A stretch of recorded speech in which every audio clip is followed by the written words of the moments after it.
Hi friends, basmati ரைஸில் உதிரி உதிரியாக வடி பிரியாணி 1 கிலோ ரைஸில் செய்கிறவங்க தேவையான பொருள் பார்த்துக்கோங்க. பிரியாணி பாத்திரத்தில் உங்களுக்கு பிடிச்ச வாசனை எண்ணெய் அல்லது வாசனை இல்லாத எண்ணெய் சேர்த்துக்கோங்க. பக்கத்துலேயே ரைஸ்க்காக தண்ணி கொதிக்க வச்சு மல்லி இலை புதினா இலையும் சேர்த்து கொதிக்க வைக்கிறோம். இங்கே எண்ணெய் சூடேறினதும் பட்டை அதிகமாக சேர்த்துக்கிறோம். கிராம்பு ஏலக்காய் 7 சேர்த்துக்கிறோம். பொரிஞ்சதுமே பல்லாரி வெங்காயம் 8 பெரிய பல்லாரி வெங்காயம் சேர்த்து மூடி போட்டு தான் குக் பண்ணுறாங்க. நல்லா பொன்னிறமாக வர வரைக்கும் வெயிட் பண்ணணும். பொன்னிறமாக ஆகட்டும்.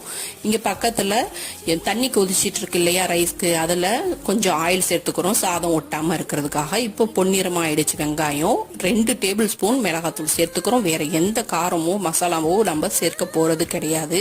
ரொம்ப மைல்டாக இருக்கும். 2 நிமிஷம் ஆனதுமே இஞ்சி பூண்டு பேஸ்ட் 3 டேபிள் ஸ்பூன் சேர்த்துக்கிறோம். இது நல்லா பச்சை வாசனை போற வரைக்கும் வதக்கிட்டு அதுக்கப்புறமா புதினா 1 கையளவு, மல்லி 1 கையளவு சேர்த்துக்கிறோம். இது குழந்தைங்க சாப்பிட்ற மாதிரி ரொம்ப மைல்டா இருக்கும். செகண்ட் பார்ட்ல பாருங்க.